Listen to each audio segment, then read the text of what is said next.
from Split. Today we're going to show you persistent AF ablation using quick shot catheter. It's a large area PFA focal catheter for cardio focus, X Galaxy or galvanize. So I'm going to let Tony introduce it to the case, and then we're going to start ablation. Okay, hello. Let me familiarize you a little bit with the patient. So we have a 62-year-old female. Can we get slide, please?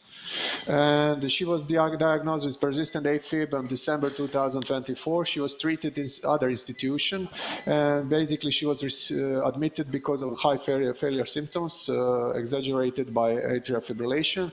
On April this year, they performed transesophageal echo, which ruled out LAE thrombus, but for some reason they didn't perform electrical cardioversion, and it was referred to us. So echo parameters showed moderately dilated left atrium, 4.7 centimeters, Levy 49 milliliters. But except that, she does not have any cardiovascular comorbidities. Actually, her only treatment is rivaroxaban 20 milligrams per day. And let me tell you what we are now. So she consented to enroll to quick AF protocol, which is currently being done. She is currently in deep sedation. We performed before the procedure mapping with Orion catheter. We're using Opal HDX system. The mapping was done in atrial fibrillation. I hope that you can see maybe the electrograms for our EP station. This was before the ablation, and as you can see, very intensive local activity this is left superior, and this is the posterior wall. And then with the single transeptal, of course, we did, as you can see, the mapping we can see on the Opal system that basically the wall is pretty much healthy. And currently what we have done is isolation of all 4 pulmonary veins. So we needed like 26 lesions on the left side, which was a total time of 9 minutes to isolate both left-sided veins, and then 22 lesions on the right side that also took 9 minutes. So altogether 18 minutes for complete 4 pulmonary vein isolation. We converted the patient to sinus rhythm, did the remap. This is the results of the remap. So you can see nicely isolated pulmonary veins, and now we are ready to isolate posterior wall. Yeah, Tony, if I can just add here is, this is not what this technology is designed for. Can we see your screen contact feedback? Essentially, this technology is designed for beyond PVI, but we are lucky here because our guys did very good sedation. The patient didn't move, didn't cough, so it was very quick. I mean, transpired 16 minutes for a PVI with this technology. I mean, with the large focal platform, it's really something that is very pleasing for everybody here. So what I'm going to do now, we're going to show you. First, let me show you that. Can we have a contact feedback now? Now we're going to show you this mechanism of how the operator, what does operator see during ablation. So what we see now, what you're going to see now is the screen showing me some numbers and some dark blue, dark colors, or then the shades of the green. As shades of the green go lighter, we go, so now we're in a blood pool. We're going to take 0 here. Let's calibrate here. Calibrate. You see, now we are not in contact in a blood pool, and there are no green spots or no green dots. As I move and I have a contact with the tissue, you get some green, and the higher the contact, the lighter the green it is. Okay, we can start with let's start with the posterior wall isolation, and I would like to start for the bottom line. Okay, you see some contact there. Can I have internal view, please, corrected? And I would start, maybe Tony, I can start here. Yep. The more we go to ablated tissue, then you have some trouble with, and all the companies that do this, they know this. So let's take here, let's take 8. The dose we're going to do this is a so-called QS, a nominal dose. So for the posterior wall, bottom line, for the inferior line posterior wall, we're going to use 10 millimeter tag. And the way we assign the dots depend on what we see on a feedback, what's feedback. So now we have also the vector, and vector says, let's say 8 again. Good. So now we connect it. Now we connect it with the left waka, and now we're gonna go across the posterior wall. Again, we are creating box lesion. We're gonna spare the central part, and also this part will serve us to show you that we don't we have isolation. So okay. So let's say we have a 6 here. You see, vector is pointing to a 6.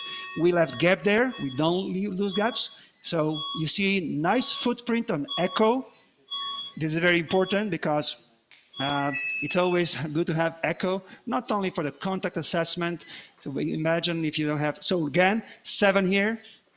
You see, we are listening to our contact feedback feature. It's very clear. It's showing you a vector. Okay, let me go to the more central part of the posterior wall. Okay, maybe we take 6 here. Good. It depends. Again, this is manual annotation. We are not perfectly integrated in the system. And again, as we discussed during the lecture, it takes a bit of a goodwill or comment. Let's take 6 here. Good. We are moving. Probably 2 points left for a bottom line. Tony, thank you for showing us good contact with posterior wall. You see that we are going to the septal side and inferior line. And now we move further and then slowly going there. Let's take 7 here. I will do one more. Do we have a gap or it's connected? Connected. Connected?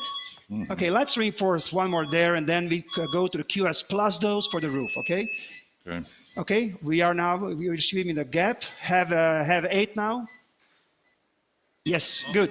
So now we finished inferior line with a dose that give us like 6 millimeter depth. But now we're gonna, for the superior line, we need more. For the superior line, we're gonna use QS plus. Now this application will last like 10 seconds. As you have seen, this goes very fast. Okay, let's take 7 here. Superior view, please. Mm-hmm. And we're gonna use 8 millimeter tag. Okay, so now I'm using 8 millimeter tag.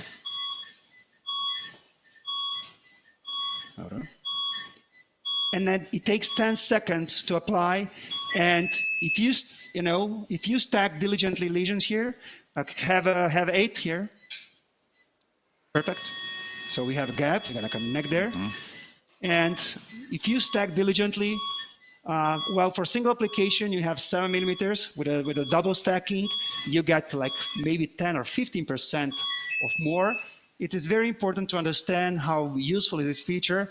Okay, have 8 here, 8, good, connected. Mm-hmm. So let's go. This is QS plus dose. We really need just barely touching. We are very conservative here because we are using QS plus dose and we are using 8 millimeter tags. Thank you, Tony, for showing. Okay, let's move. We are moving. Nice contact here. We can use a vector. So let's use 9. Good. So it's connected toward with right waka, and now we need central segment. But for that central segment, I'm going to do at least 2 applications. Although one could, this is really Achilles heel. Guys, this is Achilles heel of all. Okay, so this is Achilles heel for every single application. Let's see here. Let's reinforce here. Let's use 6. Good. Because we all know that it's very easy. Now if you can observe on fluoro, please, can we set fluoro? Look on fluoro what happens. Look how flexible is the catheter. Look how flexible, how well does it absorb. This is why I think this catheter should be called quick flex. And this is very important. Ability to absorb. Let's use 8 here. Ability to absorb heartbeat is very important here, very important. Again, showing you, look how catheter absorbs well. Look on fluoro. Look how well it absorbs. Yes. It plays with a heart motion. Tony, thank you for showing us. And then let's fill this gap, guys. Mm-hmm. 7. Fantastic. Let's check posterior wall. So we have wide box lesion now, posterior view. I'm gonna go in a box lesion, in a central box lesion. Let's see if we have first pass isolation. I'm driving catheter there. Let's see the electrograms. So far silent. Maybe some, Tony? Yes, I'm touching. And maybe some. Can you pace? Maybe we have some isolated firing there. Igor, just map. Okay, high output pacing from quick shot. Quick shot 1, 2, 3, 4. There are some, Igor, superioriziraj pogled. 5, 6, ne mogu. Koče može. So obviously it looks like we have, 7, 8. so we are touching, and 9, we have exit block. So obviously we have first pass posterior wall isolation. Now, the question is, we didn't show you the pre-ablation map, but the pre-ablation map in AFib showed us it's a pretty much healthy atrium. We did have some very, very high frequency activity, and there was a PV to LA gradient, which I really like. So now, the next step is CTI ablation, because on a quick AF, it's an exploration. In this phase of quick AF, we are exploring this device for beyond PVI. So we did PVI, but the most important aspect is beyond PVI, because this is where we see the application of these technologies. So PVI business with this thing, yes, of course it's doable, but it's not as easy as with some multipolar platforms. But for beyond PVI, what was our posterior wall ablation time? Now we are done. We go to the left atrium. Nitro, please. Nitro. 5 minutes. 5 minutes. So it took us 5 minutes to have block in posterior wall LAO. And now we're going to give nitro. Here we don't give, we are in between European and US doses. We don't go 3 milligrams. We go 1 milligram, and we're going to counterfight low blood pressure with noradrenaline. So let's say for this lady, currently her blood pressure is 108/71. So as soon as we give nitro, Angelo is going to counterfight that with noradrenaline or norepinephrine. So what about CTI in this lady? Yeah, we do have a bit of elongated CTI, and also we do have in this lady, we do have a bit of Eustachian valve. However, we should be able to do generous ablation. Well, for the purpose of the CTI, Tony, can you check me, please? So for the purpose of our CTI, what we're going to do, now we don't need mapping system. Now let's try to block, show me CTI, please. Sure. Yeah, so let's try to block here. So let's try to block, okay, now Angelo is giving a drug. We have contact here. I like it. Okay, we are good to start here. I would say, Tony, we are in a kind of a central segment, or more tricuspid segment, but we have a good contact there. And we're going to start. Now we're going to use, we won't be using, okay, good contact there. So this is CTI. We continue with QS dose. So we continue with QS dose. And this is first application in CTI. Tony, you like it? Like a mid segment? Yeah, let's go. This is CTI, nitro given. And we have good contact there. Now, what you see usually when a CTI, because the way we approach it, it's like a head-on contact. And you can appreciate the flexibility of the catheter. Okay, now let me just, the next application will be here. You see there's no charging time. So I'm immediately going. So good contact there, Tony. Some vagal. Or some PC probably with pause. Now let's see, Tony. Good. Let's see. Let me do this. Can I see a contact? Is there a contact there? Oh, Tony, just a moment. Let me push later. Yeah, okay, here. Great. Okay. Now, okay. Can you show me this? Good. Let's do this. Let me, Tony, just give you this. Here, better, huh? Better. Nice contact, you see there? You see how the catheter is dancing with the heart shadow? Now let's take care about this most tricuspid segment. No charging time. I immediately press on. Nice. We are just on top of the coronary artery. Tony, I guess because we are using QS plus dose, I think this is enough for the tricuspid part. Yeah. Huh? You agree? Yeah. Maybe someone could tell, well, doc, you can give here, but okay. Last application toward the tricuspid. Now we need. Don't you agree? Okay. Yes, I'm going to improve. Yeah. Every patient is breathing. This is the respiratory sedatia malo. Good. So now let me come back, Tony. I would like to ablate more in this central part. Good contact. Have you seen contact? Very good contact there. And now let's use. Yeah, and some. Here. Okay, Tony. We did this. So now let me ablate. You see a coronary artery? There's no spasm. Here, look at this. Nice Look at good contact. Nice contact. Hooking, good. Look how flexible is the catheter. It really pays off. Tony, I will connect one more to the center, okay? Yeah, you like it? I agree. And then we cover the ridge and then we test. Okay, one more to the center here. No charging time, huh? Very fast application. These are QS plus doses. Imagine this. So we are probably carpet bombing. I think we should be. The last application will be on the ridge. Please observe what's happening on ice, please. Let's try to. And I'm glad that we are at the Prague workshop. I guess many people are using ice here. Okay, now, Tony, just a moment. I have to go up and use a catheter. Aha, perfect. You see? Perfect. Now I have to use also, now we have audio, thanks. Last application, let's check CTI.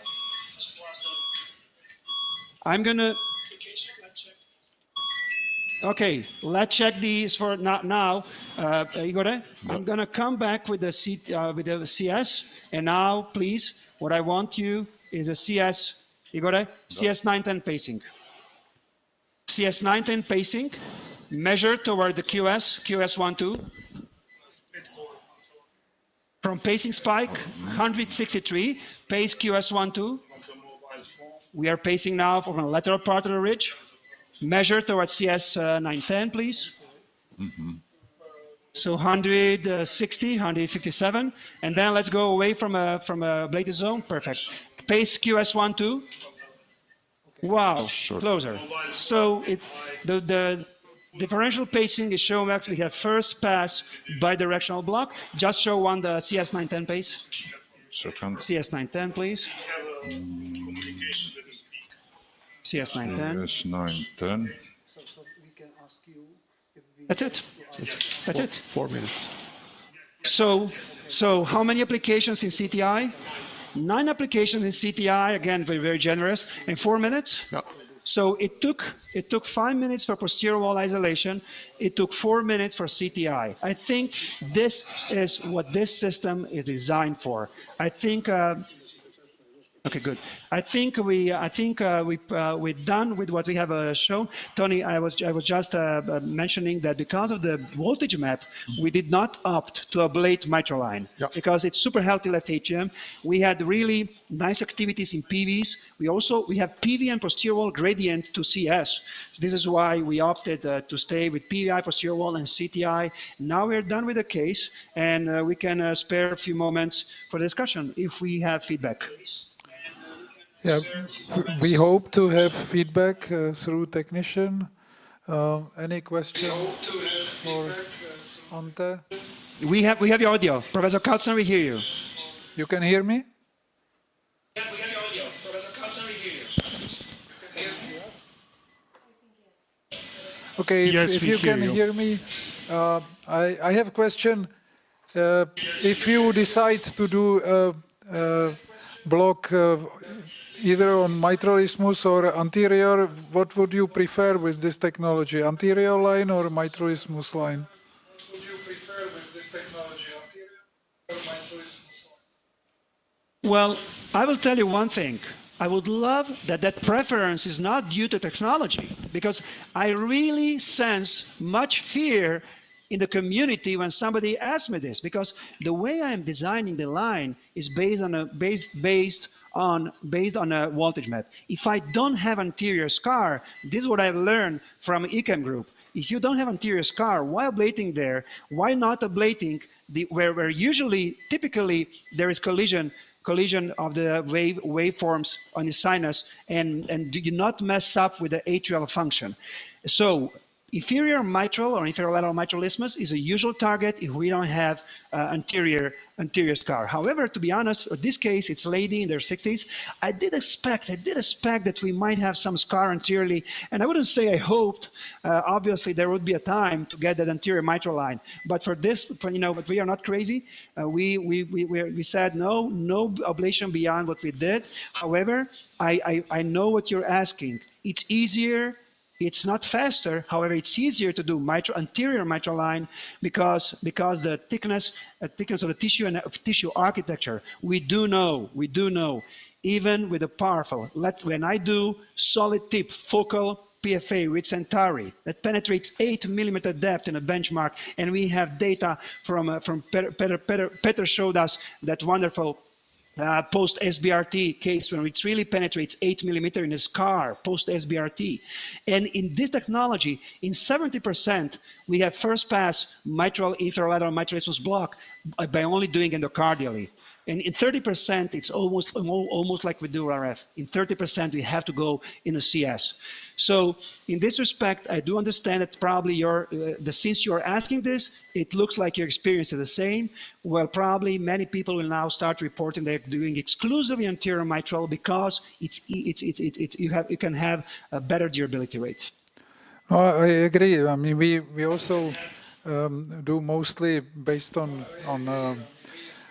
the presence or absence of anterior scar or low voltage.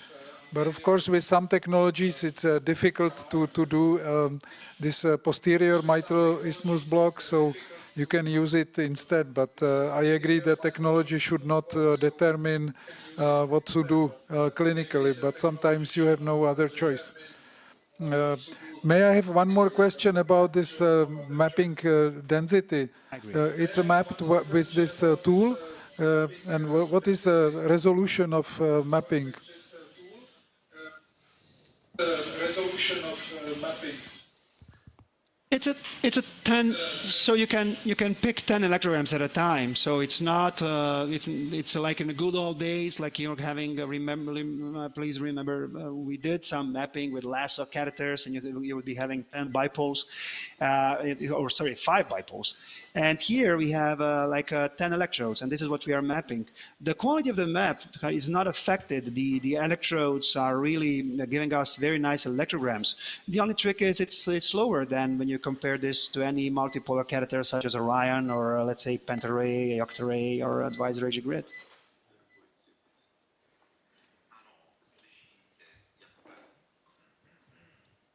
Any more question? As we are waiting, we don't see ST elevation. That's a good news. Any more question? And we can perfectly visualize coronary artery, so it's not in a spasm. Okay. I think Ante, we have already Roland Tilts on wire, so we can, if it's everything what you wanted to show. We would like to thank you very much for nice demonstration. Sorry for some technical problems at the beginning, but that can happen for this distance transmission. And congratulate you with the case, and thanks again for demonstration. Okay? Thank you very much for having us. The whole team enjoyed. Thanks a lot. So now we should have transmission from Lübeck.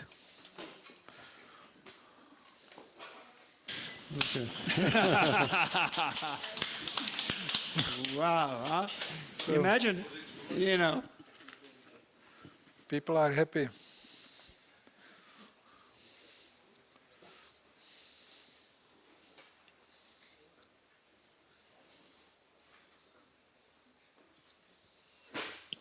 Hello, Joseph? Yeah, we can hear you. We can see. Oh, your fantastic. team. So welcome at the EP lab.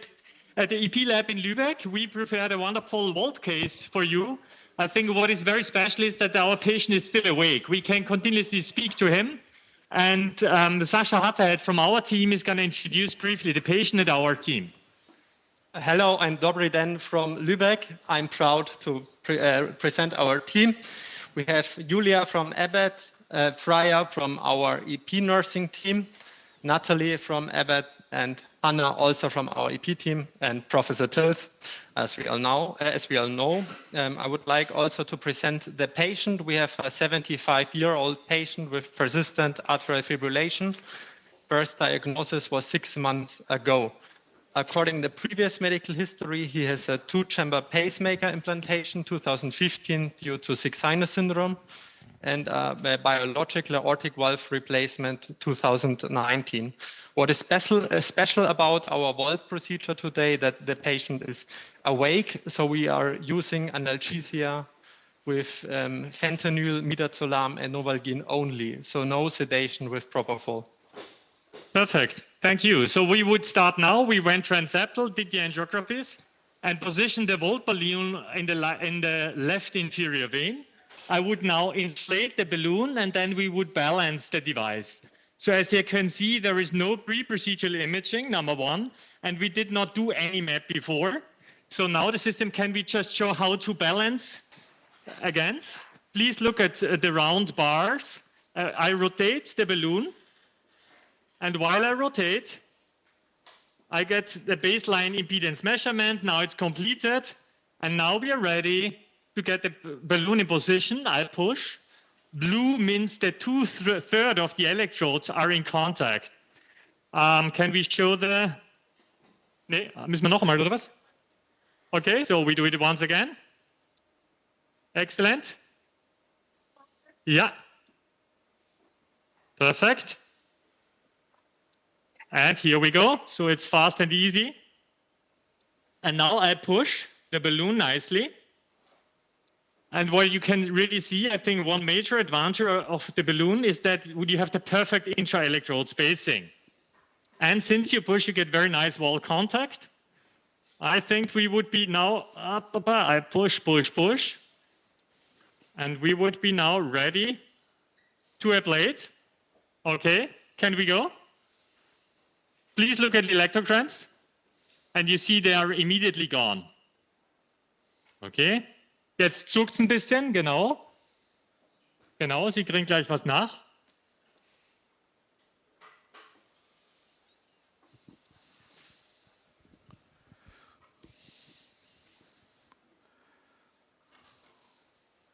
Dann gehen wir again. Okay.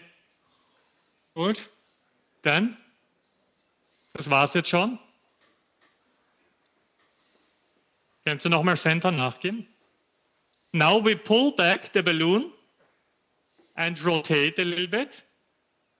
We rotate a little bit and push again. We push again. I try to position the electrodes in between the previous position. Now we would be ready again. I push again. Okay, we push, push, push, push. Okay, we're in very nice contact and would be ready to go. So, eine Sekunde, Herr Mayer, jetzt geht's gleich wieder los. 7, 6, 5, 4, 3, 2. Alles gut, dann gibt's eben noch was nach.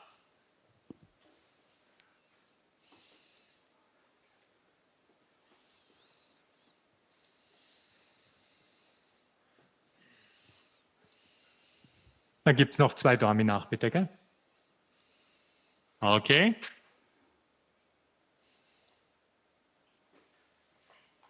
Gut. We pull back. Genau. Now I advance the wire to the left superior vein. Keine Studienabfragen während des Prozedur. Okay, natürlich. Okay. I deflate the balloon.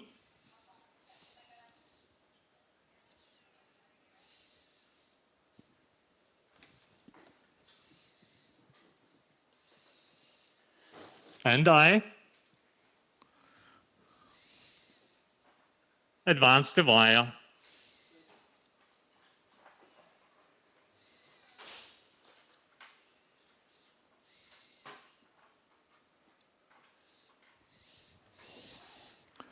So you have no idea if there is a single trunk or if there is any anatomical variability, because you said that you have no imaging. Is that right? Yes, there is no imaging. So this is the superior vein. I can show you the angiographies. Well, I don't so see the wire in the contrast vein. injection. I show you. Wait 1 second. Wait 1 second. So this is the left-sided veins. Okay. I would now inflate the balloon.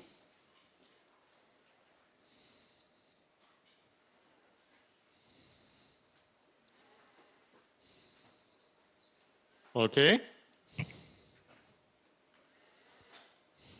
Push the balloon. Na.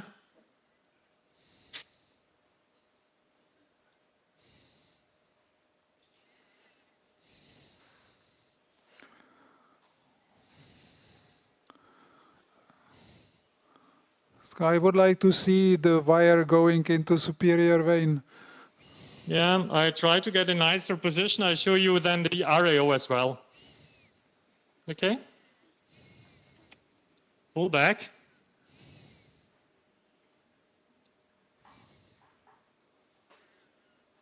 And advance the wire. Wait 1 second. Looks like the perfect branch. So this is for sure superior vein. No? It's the inferior branch. I'm not so sure.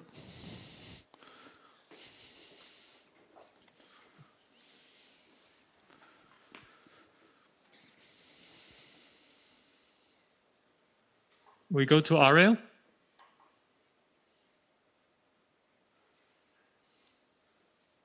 So this is the RAO projection. I filmed for you.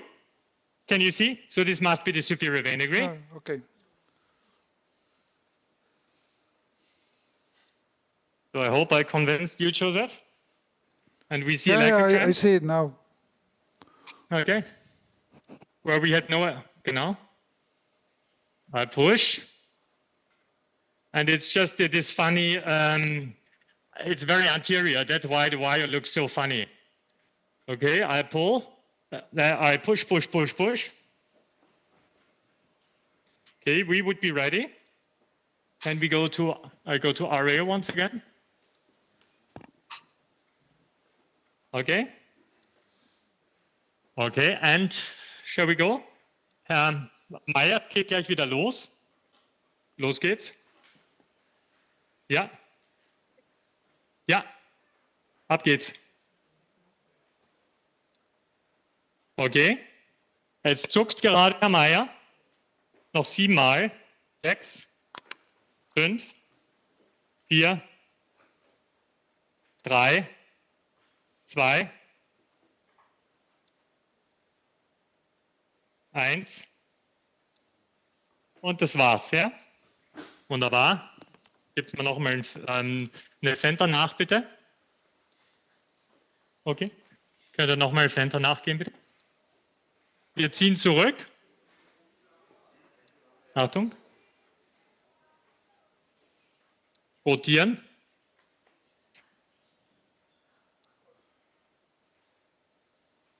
Gehen zurück in die LAO.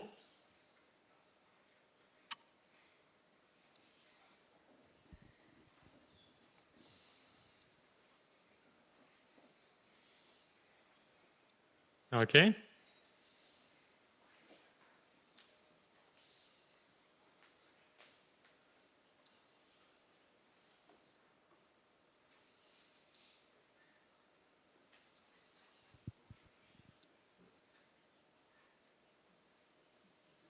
Okay, go back to RAO.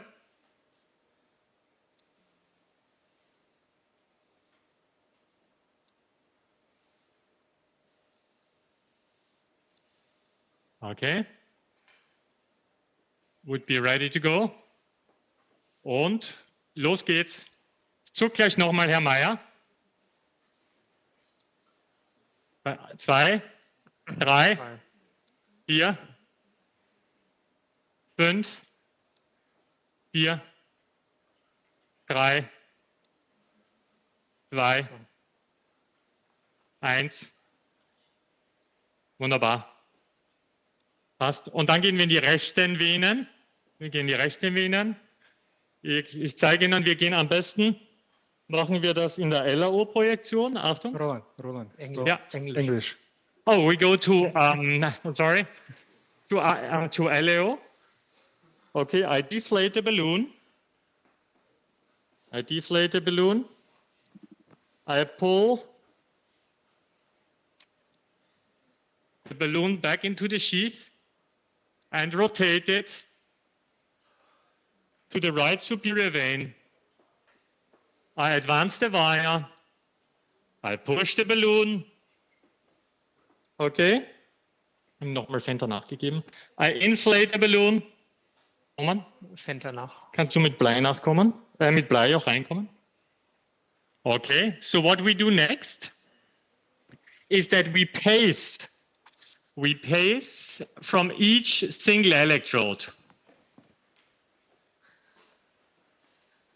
Okay. Can you start pacing and try to capture the phrenic nerve? Okay. Okay. Wir haben kein Phrenicus Capture. Weiter.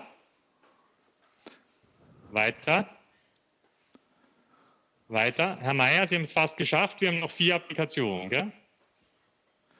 Did you see any problem with phrenic nerve with using pulse field? We haven't seen any problem. Maybe so just there has transient. no phrenic nerve palsy been described so far with the balloon. And what we actually, but we are still very careful since it's a young technology. So we follow the Volt CE mark study protocol.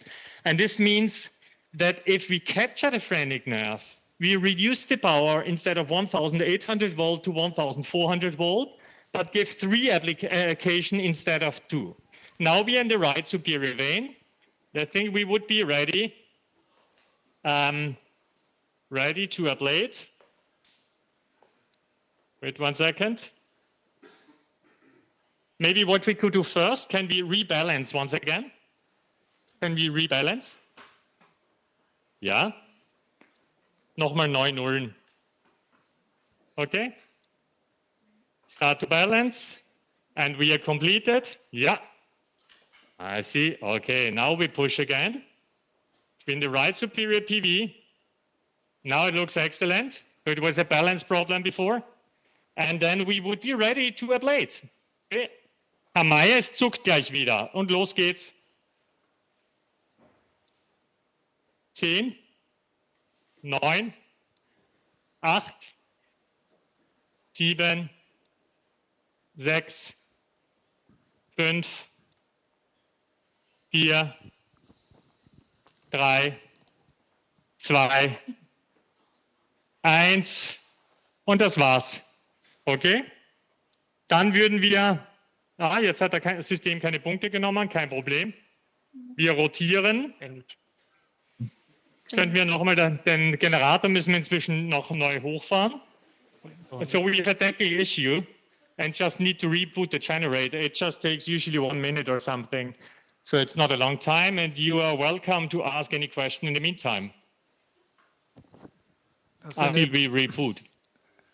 Anyone has question? So the system reboots. No, they don't use general anesthesia. They do have analogous sedation. I beg your pardon? No, there was a question about anesthesia.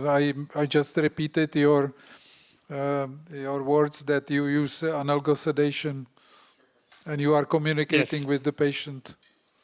Yes, that's correct. So here's midazolam and fentanyl and noramine sulfone.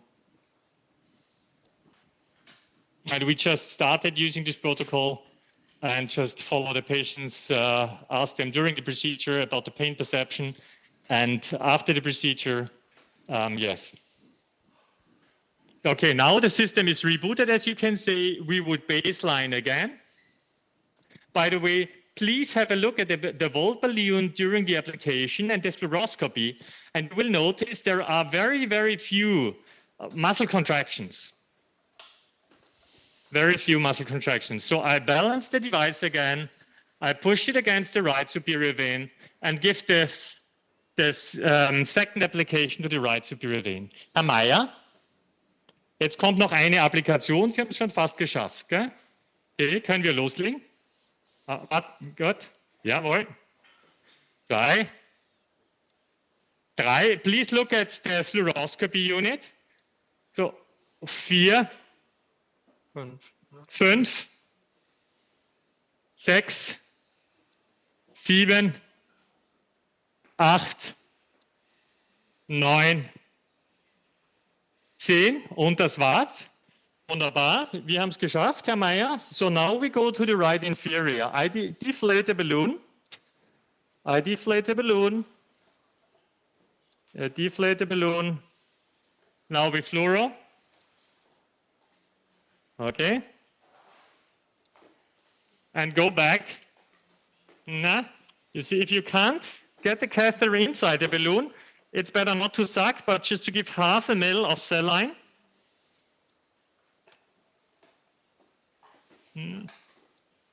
Ach so, das war jetzt, da war ja, gell?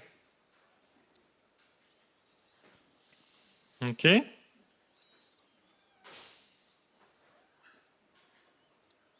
Okay. I pull back, now the balloon is inside. Now we go to the right inferior vein. I push the balloon. I push the balloon. It's the right inferior vein, no question. I advance the balloon. And we inflate the balloon. Okay? As a next step, we would pace from every single electrode again. Yes. Jawohl. Okay, are you ready? Please pace. Herr Meyer, jetzt kann es sein, dass es ein bisschen zuckt, gell? Wunderbar. Kein Zwerchfellzucken so far?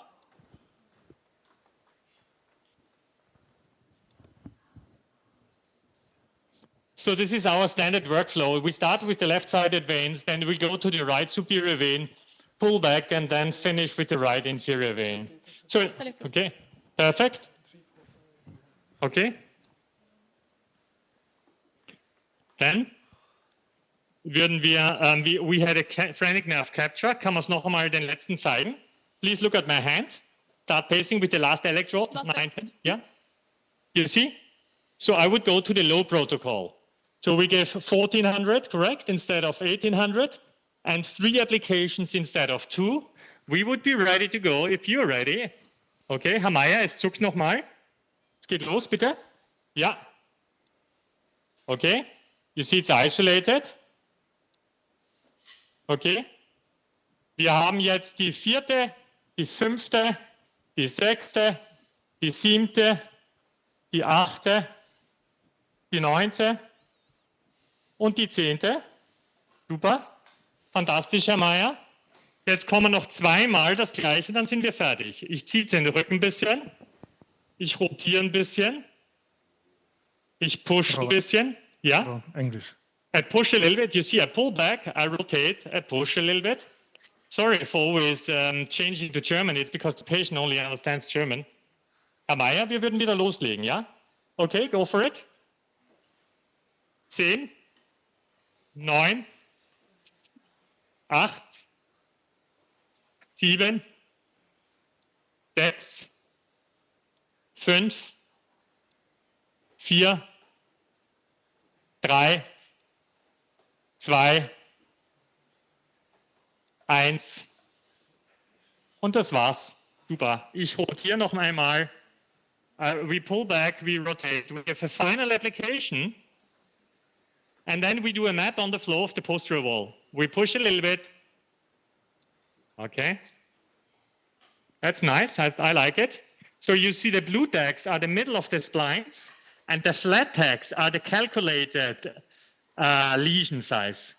Herr Meyer, wir würden ein letztes Mal noch die Applikation abgeben und dann haben Sie es geschafft, ja? Los geht's. Noch von 10 hinunter, dann sind wir fertig. 9, 8, 7, 6, 5, 4, 3, 2, 1 und wunderbar. Wir sind fertig. Dann gucken wir bitte, dann machen wir ein schnelles Remap.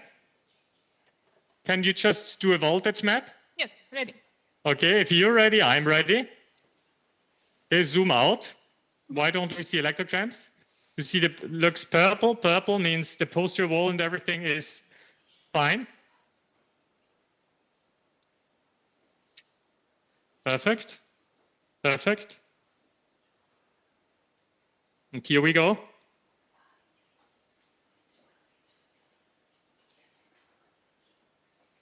Okay. So now no substrate.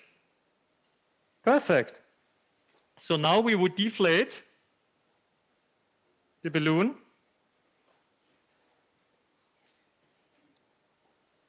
And put the catheter back into the sheath, pull back, and we are finished with the procedure. And now we are very open for questions. Okay, thank you very much for this demonstration. Any questions here from the audience? I miss still some imaging because I think based on our really long-standing experience, there is a tremendous variability in arrangement of veins and size of the veins. I know that you can basically get into one vein, but you may miss some additional vein, or how to fit exactly.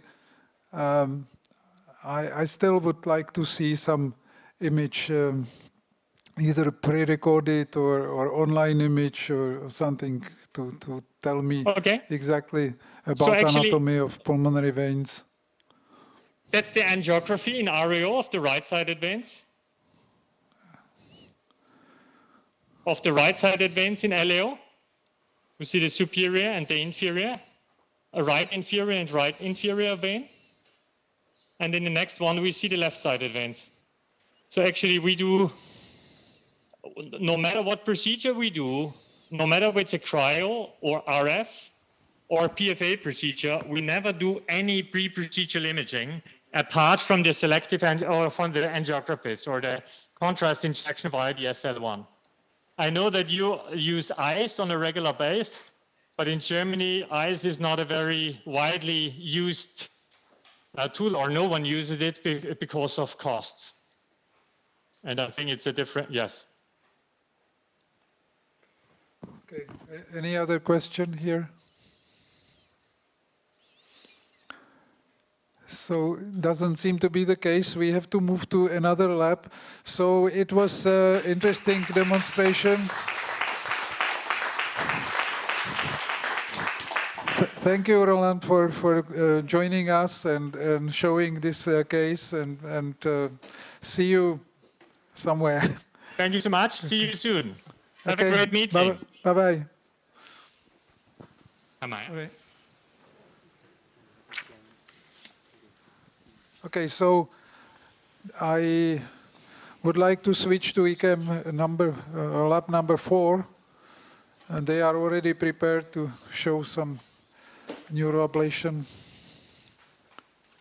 Yes, we can hear you. Do you hear us? Yes. Okay, great. So hello from Good afternoon. Again. We are today together with Dr. Falasconi, and today we will present you the cardioneuroablation procedure that will be guided by extracardiac vagal stimulation. And this procedure will be facilitated by CT imaging and obviously with ICE. So I will first present you the patient. Show us the next slide. So this is a 44 years otherwise healthy patient that had a history of syncopes with head injury and also with rib impingement. And what is important is that this patient had the typical prodromes for vasovagal syncope. It was weakness, sweating, and on the ECG, sinus arrest, very long sinus arrest was documented, and this was also reproduced during the head-up tilt test. Importantly, he had suspected of epilepsy, and this is typical in a younger patient with fainting episodes. He had a normal echocardiography. Can we show the next slide? This is one of the episodes that were documented. You see the slowing of the sinus node with sudden sinus arrest with long pause. And this is only one of the episodes that were documented. And can we show the next slide? This is his ECG on admission. So we can say that it's a normal, actually normal ECG. And in all patients undergoing cardioneuroablation in our institution, we are doing atropine test. We are giving the full vagolytic dose of atropine. This is his heart rate during this test. So baseline, he had a 67 beats per minute, and the peak was at the first minute. It was 104 beats per minute, but we are interested in this 5-minute heart rate that was 95. So the heart rate acceleration was 28, and there was 47% increase of the baseline. And so we can say that this atropine test is positive, but also negative based on these parameters. But for me, acceleration lower than 100 beats per minute, I think is not enough. I don't know what's your experience for this, but okay, I will just briefly show you what we've done so far. Okay, so I don't know if you see the, what do you have on the screen? Okay, show us first the maps. Obviously, we did, this will be a CT merged procedure, so we did a fan map of the left atrium, and where we tag our sweet spot for sinus node denervation. After that, we did the map of the right atrium. Can we show the right atrial map? And in this right atrial, we also tagged the phrenic nerve. We stimulated to check for the capture, and then we also mapped the sinus node activation breakthrough. And we also tag the sweet spot for the sinus node denervation from the right atrium. And for this point, we need to see first, can we show the appendage? We need to see the roof of the appendage. This point is very important. Can you show that point, please? Inside, yeah, it's that one. Can you shave that a little bit? So this point is very important because at this level will be the sweet spot for the sinus node denervation, but on the posterior wall. Can you show us the posterior wall and make translucent this map, please? So this is basically technique that was developed by Dan Wichterle. So we see that this point is contralateral to this point, but it's on the posterior aspect of the right atrium. And can we see now two biatrial map, please, without CT? Okay, and you see how these two sweet spots correspond to each other. Can you rotate the map? These two, show them these two yellow points. Okay, so this is our sweet spot for the sinus node denervation. And then let's check the sweet spot for the AV node denervation. Show us PA projection, please. There are purple point. Can you show them the purple point? Remove the right atrium and normal, we need a normal transparency. No, remove the right atrium. Show us the normal transparency, please. Okay, so there are two important points to locate this sweet spot. First is this white point that is on the lower border of the right inferior pulmonary vein, this point, and the other point is the annular point. So our sweet spot is usually on this posteroseptal side in between these 2 points. And after this, we will merge CT and our maps just to see if they are similar with the points segmented. Yeah, from the segmentation. Okay, and let's see some important findings from the left atrium. Let's show them this PRUCA review screen. Yeah, do you see it? Okay, so this is a fragmentation in front of the RSPV. Someone can say that, okay, this is a sign of the GP, but show us the same spot during the stimulation from the CS12. It's completely normal. So these fragmented potentials are actually not fragmented. This is just a matter of the activation. Transeptal activation. Transeptal activation. They are fragmented, so if we change but they the are activation, fragmented because of conduction is inhomogeneous or goes through fibers which are oriented differently. So if you change activation wavefront, it will change completely the signal quality. So they are fragmented, but the fragmentation doesn't mean anything that... they disappear. They just disappear when you pace from the other side. And can we show them? We also inserted two decapolar catheters into the left and right internal jugular vein. Can we show them the X-ray of this, please? Okay, so you probably see this. We had the problems with the cannulation of the left internal jugular vein. This is a typical problem, this cannulation, but we managed this with this slippery wire. Let's show them the stimulation from the left and from the right. So Pruka review screen, please. Okay, we have it here. So when we paced, when we use this Paschon stimulator, so it's a high frequency, high output stimulation of the vagal nerve from the left internal jugular vein, we saw very long AV node pause. And there was only slight small effect on the sinus node. But this is typical finding in all patients. But when we pace from the right, show us the pacing from the right. So this is a pacing from the right internal jugular vein, and you see the long sinus pause. Okay, this maybe it can be just the extra beat PAC. And let's show them during the pacing, during the stimulation from the CS.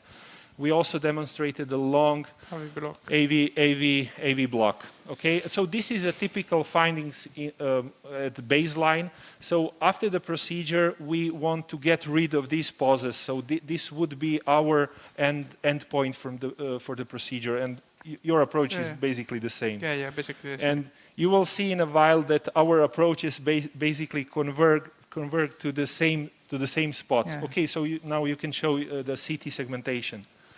Yeah, now in our approach, we only navigate the ablation catheter in the CT segmentation after the fusion between fast anatomical map and the segmentation. We totally remove the...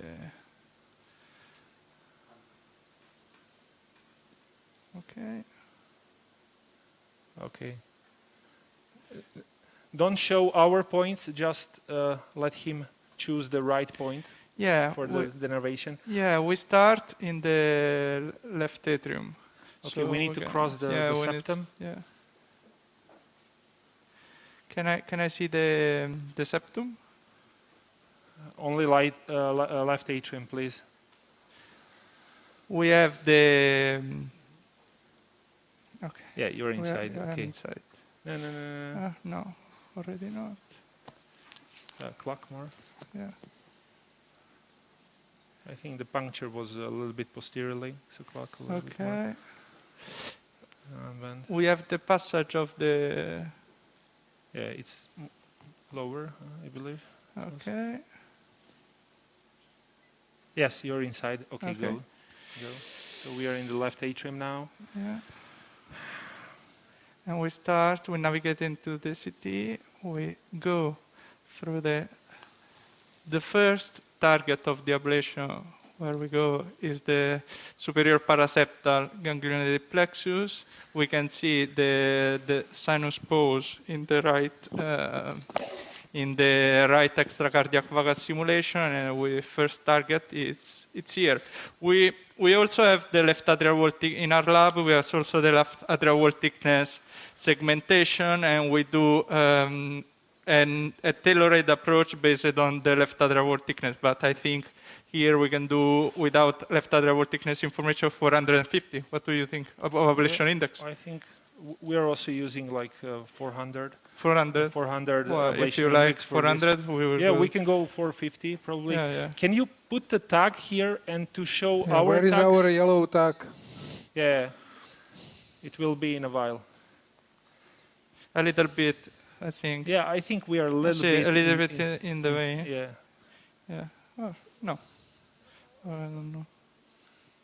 Can you copy this our yellow tag to this map, please?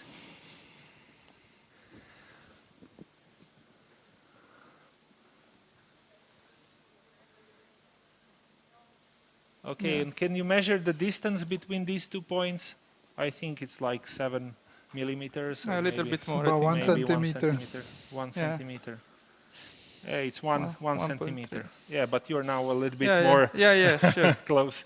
Yeah, to this yeah. side. No, I put the catheter there, but Yeah. we try to burn in the red area. Where is the red area? It's in the tuck.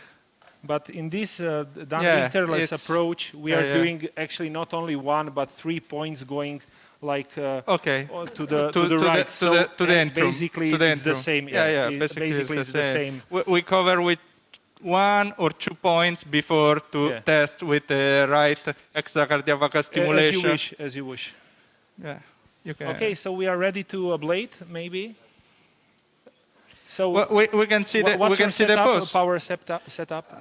Our power setup is 40 watts. 40 watts. Yeah, 40 Okay, watts with 40 5. watts. We can see before the ablation the another pose, so we do a direct comparison between the. Yeah, but usually there are no poses here. Usually poses are on during ablation. on the left. No. We can stimulate the right extracardiac vagal stimulation. Yeah, We can after do. the first After application. the first, Yeah. okay. Okay. Okay, so can we go here? Measure the sinus rate before ablation, please, to see if there are any acceleration. The flow, I think 30 is okay.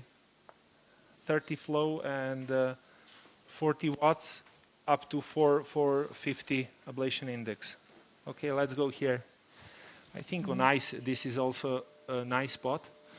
Yeah. I think the reason why we are starting a little bit more inside is that this area is very thick where you are now, Yeah. you see? Yeah. So maybe, but we will see, okay? Okay. I don't know what's the reason for this.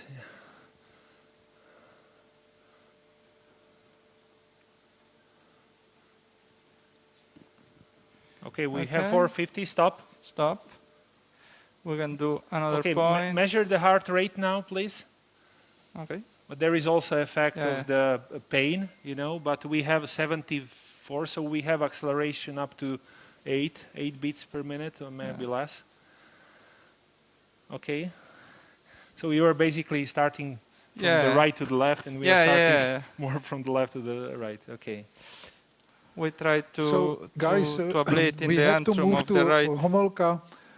Okay. Is there anything you want to emphasize now or point out before we come back to you later? We can do an stimulation. We can do a right.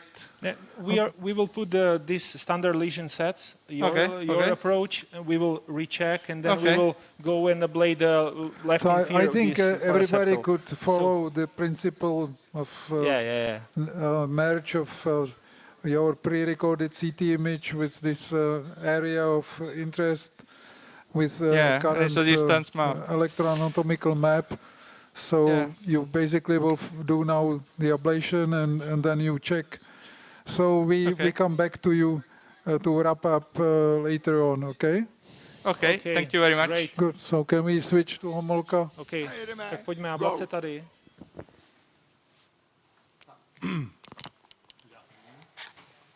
Okay, good afternoon, guys. Actually, I'm really compromised by my voice. So actually, maybe Honza and Pavel will replace me. So we will present the case very briefly. It's absolutely normal atrial fibrillation patient. Yes, very quickly. It's a 47-year-old patient, quite healthy. Cannot hear you. Asthma and paroxysmal atrial fibrillation. Okay. It's better if Peter is talking because at least we hear him. We cannot hear you. Okay, guys, we are not active, okay? Peter, I'm active now. Okay. You can hear me, people? Yeah, okay. we can hear So, you.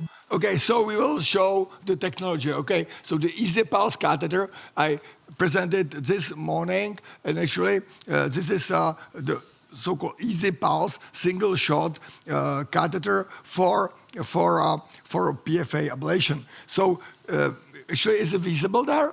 Can you make a detail? Okay, perfect. Okay, so you have like a little bit mesh. Okay, can you this collapse? So even in this collapse status, collapse shape, it could deliver the PFA very effectively. Okay, no any shortening of voltage. Can we go to try the shaping? So now we show you the basket shape, which is you can distinguish this. So the two electrodes on each spline, and actually the max diameter when we continue with the shaping. So the disc is 33 millimeters in diameter. Okay, so disc is one possibility to use for antral ablation, and basket. Show me. Basket is gonna go change basket. Honzo, you are tired. Okay, so you think that this is like nicely fit the orifice, and please go back to disc.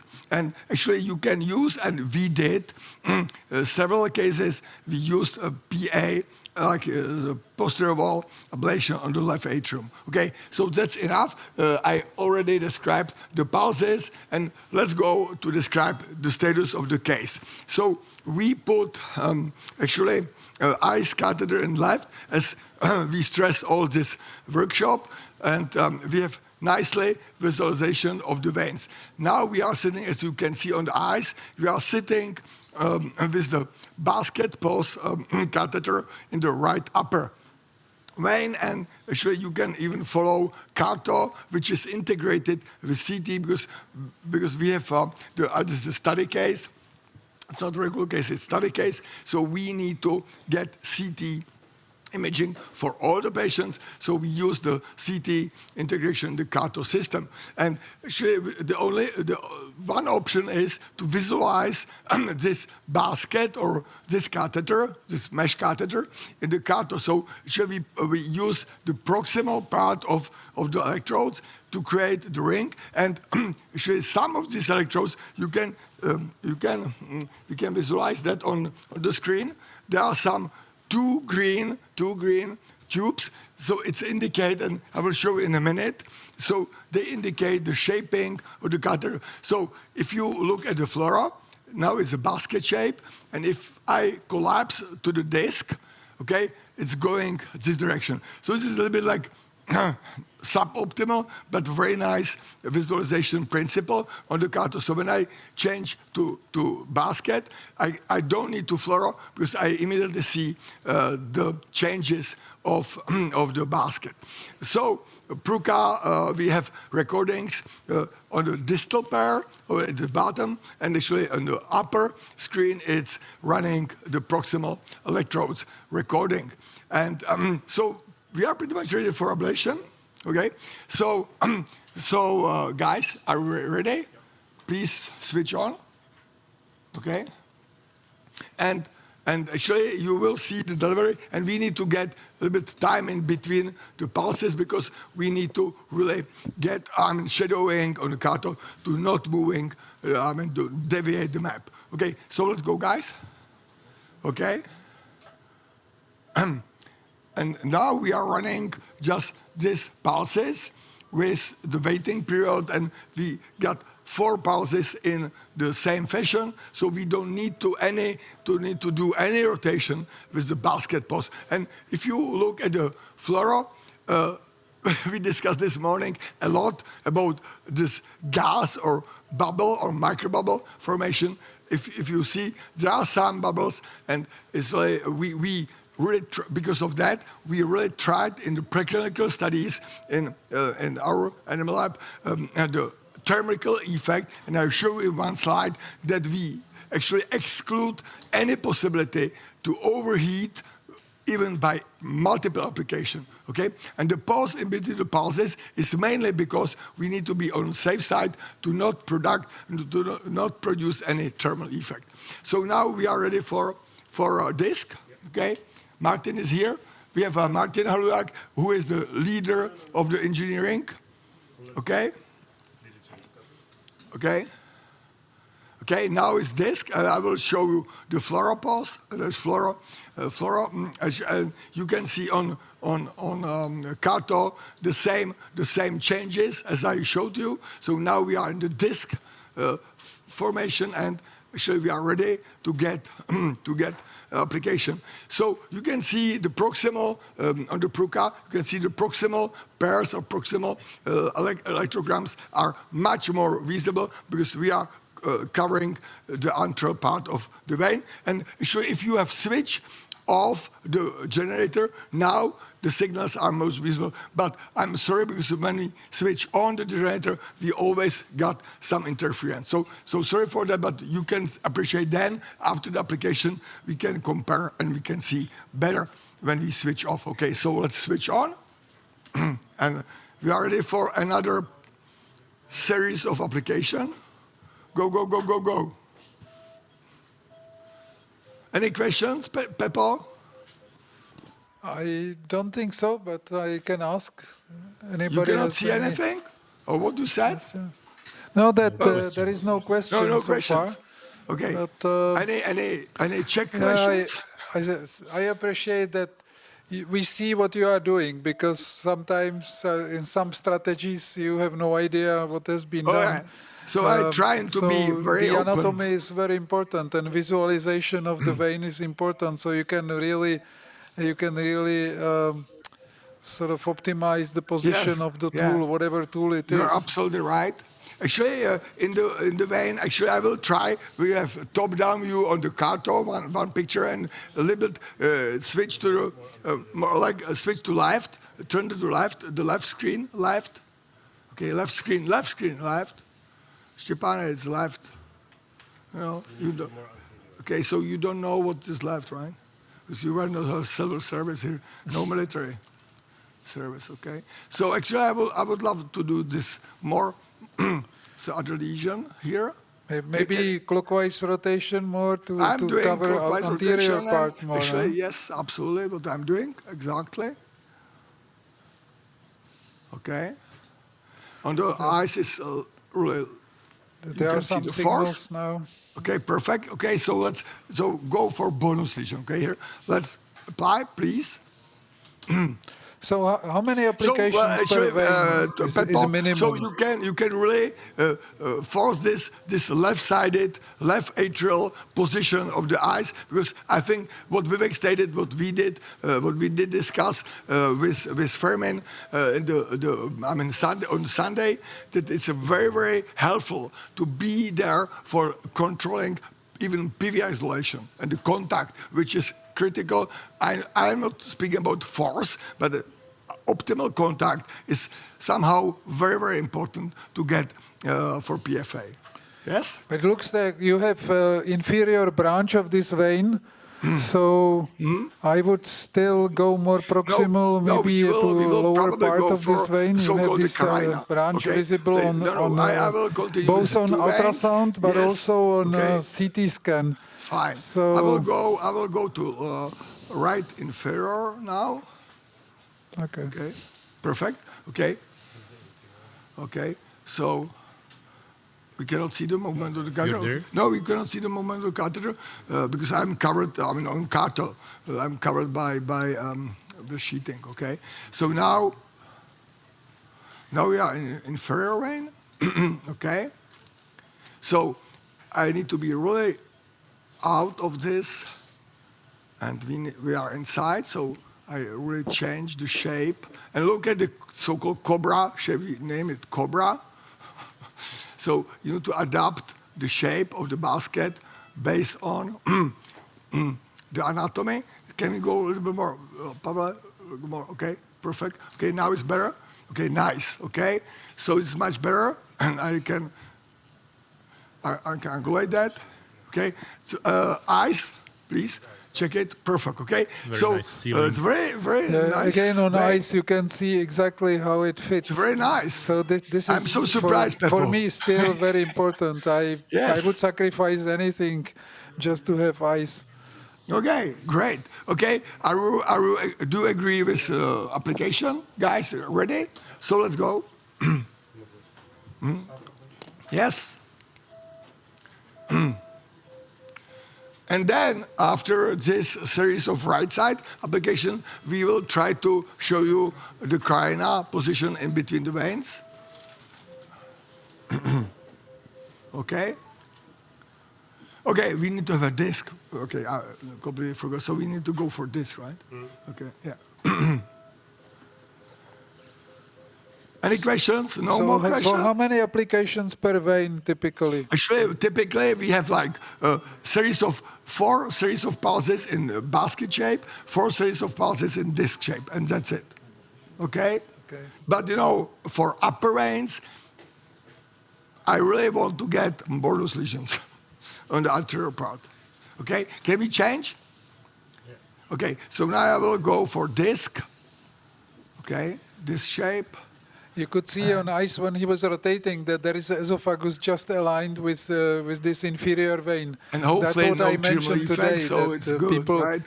have believed that esophagus is somewhere in the middle of atrium. But you see, the esophagus copying we have some grams on the proximal. Let's go, band please. Okay. Of the vein. So no, right on the esophagus when you are in this vein. Go now. Yes. Honzo, say something. I am not connected, I think. You are not connected? Honza is not connected. Oh my God. He's not connected. I'm not speaking, okay? I have trouble with the voice, okay? He's not connected. I was telling you, you should be connected. Okay, fine. Okay. One last. It's enough if you are connected. No. No, after party, I have a little bit troubles with the voice, right? Actually, Peppo, I was in the TV. I was I was this actor like the Bartoszka for this commemorating, and actually I just arrived back, and actually I mentioned that we did on him catheter ablation like 10 years ago, 12 years ago, and actually right now we have a 3 days conference, international conference about catheter ablations. So actually I sell this information. Okay, fine. Yes. So yes. So I pull the wire. So Honzo, can you adapt the space in between? And okay, I will use a little bit fluoro. Okay, and go turn the carton, please, Stefan. And this is exactly what I really want to be. Okay, show left. Shift left. Perfect. A very nice position, okay? Can you show here? Oh, it's perfect. So we are just facing the vein, but doesn't matter, okay? Let's go here. One single disc application, like four pulses, okay? This is what you want to do, right, Peppo? This is anterior. It's a sitting in between the veins, yes, anterior. Yes, I think it's excellent. You know, I must say that the left-sided eyes, I was so shocked about the quality, about what I get from this information. I really do, because we were trained to do, appendage closure by left-sided eyes, and then from left-sided eyes for closure, appendage closure, we moved to this when we said, okay, big sheets, so it's super easy to get, right? Yeah, we use also left-sided eyes for appendage closure. Okay. Perfect. For many years yes. now. No, it's perfect. It's good. So, more people need to do it. Okay. So what? So can we go wire or something? Okay. So I will go wire. I will collapse the system. Okay.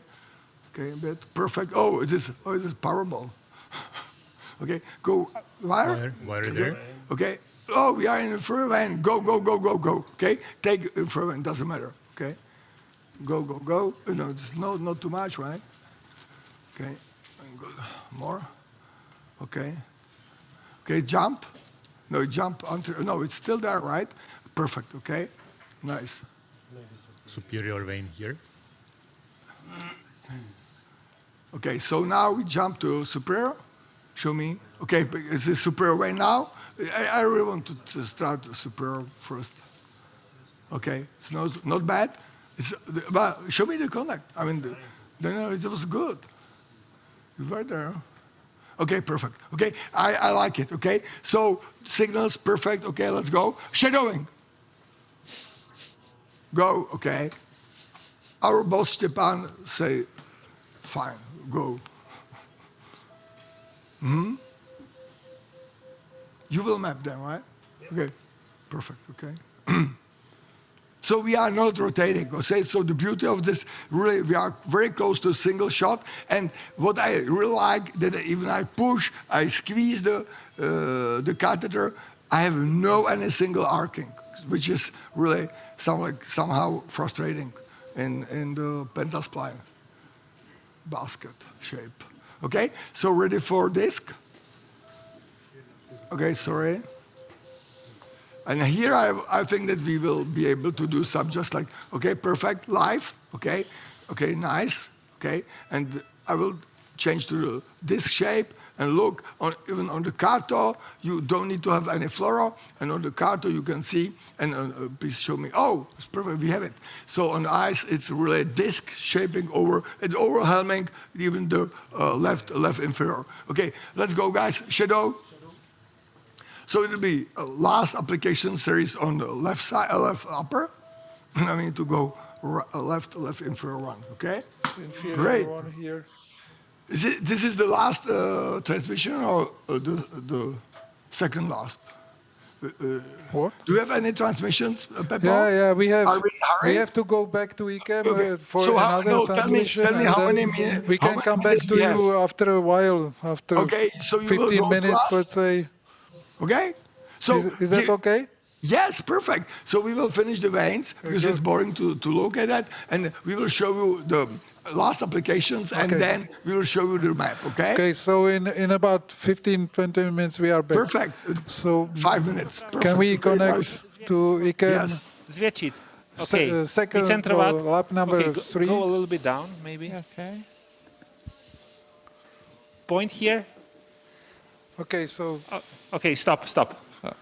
I think we... there are no signals. Are you in the sheet or... I'm not in the sheet. Huh? Okay. We are online? Yeah, live? Brief update and we want to go to Dan. Hello? Do you hear us? Yeah, we can. We don't hear them. Yeah, we are with you. Okay, so you hear us? Brief update.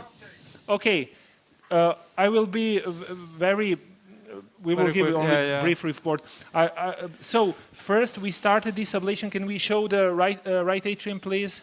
Left atrium. The left atrium, the first lesion set.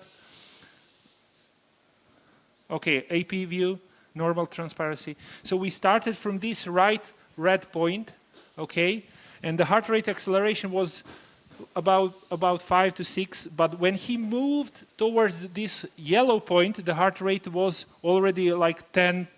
Even more. Yeah. Now it's going down, but we checked the left and right vagal nerve and we had no sinus pause. So these 3 or 4 applications here was enough to cause complete loss of responsiveness of the sinus node to the extracardiac vagal nerve stimulation. After that, we moved to this inferior paraseptal ganglionic plexi, and we will just show you the first 3 applications. They are actually at the same spot as we marked our sweet spot. However, there was a complete loss of responsiveness of the AV node during the right vagal nerve stimulation, but when we tried from the left, we still had pauses like 3 to 4 seconds. So what we are doing now, we are now in the CS, or actually in the right atrium, and this posterior part, as you can appreciate on the eyes, if you see. So we are at the lower fossa posteriorly, and we made like 3 applications.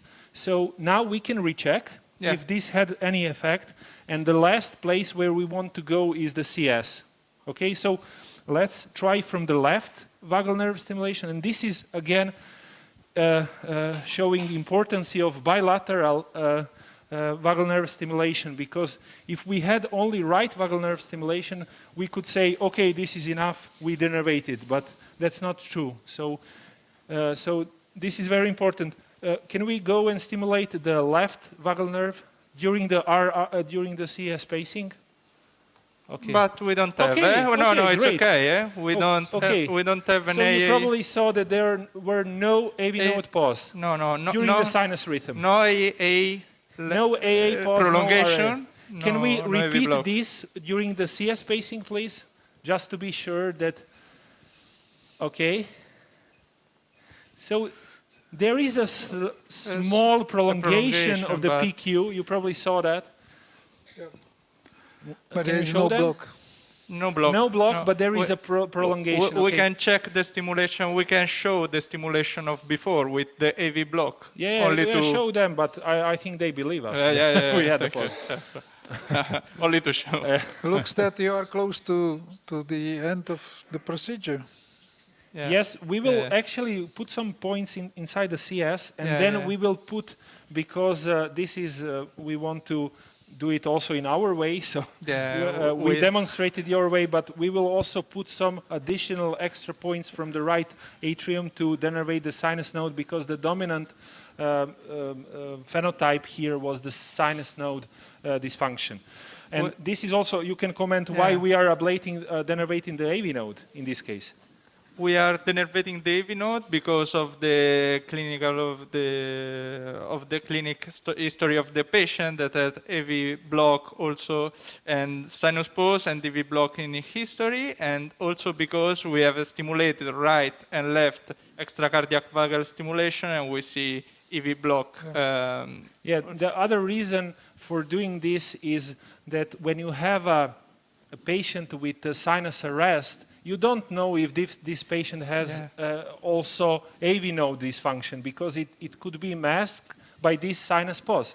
So this is important. This is the importance of the extracardiac vagal stimulation. That overt in this patient, it has an overt AV block also in the clinical history. But other patients that have only sinus pause, only the right and the left extracardiac vagal stimulation can, during pacing, can mask the underlying AV block. Yeah, so even if you have a successful ablation, denervation of the sinus node, they can come back with the AV node pause. So that's the reason why we are doing both superior and inferior paraseptal. So you will continue on the right side of the atrium?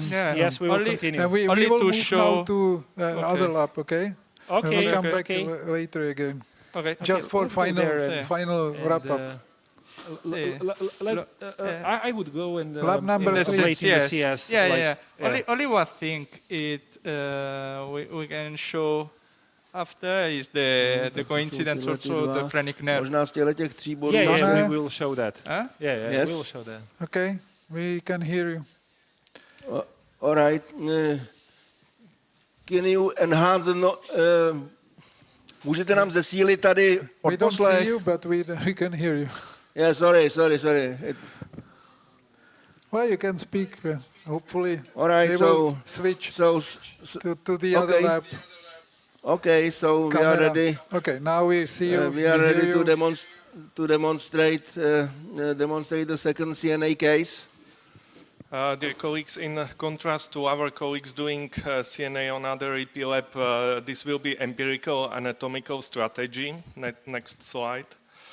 We have a young patient, young male, 26 years old, with recurrent cardioinhibitory syncope. Each situational syncope is associated with abdominal discomfort, nausea, vomiting, and even in a sitting position. Carotid sinus massage is negative, but this patient had positive head-up tilt test with cardioinhibitory reaction demonstrating 10-second sinus arrest. This patient is without any comorbidities with normal echocardiography findings. This ECG strain is from head-up tilt test with documented sinus arrest. There is also a straight line because of ECG lead displacement due to syncope. Before the procedure, yesterday we performed the atropine test. The baseline parameters were sinus rhythm 71 with PQ interval 150 milliseconds. After administering of 2 milligrams atropine, we have a sinus rhythm acceleration to 127 and shortening of PQ to 140. And what is scheduled in our procedure? Cardioneuroablation in general anesthesia with high rate, low tidal volume ventilation. It is because we want to enhance image fusion and catheter stability. It will be a radio frequency procedure using Thermocool Smart Touch catheter with 3D navigation using Carto3 system and facilitating by eyes. Our strategy will be atrial ablation at empirical sites, but we have FET-PETS CT segmentation, which was performed externally, but the procedure will be performed blindly to the knowledge of FET-PETS information. And at last, this procedure will be guided and modified by extracardiac vagal nerve stimulation bilaterally.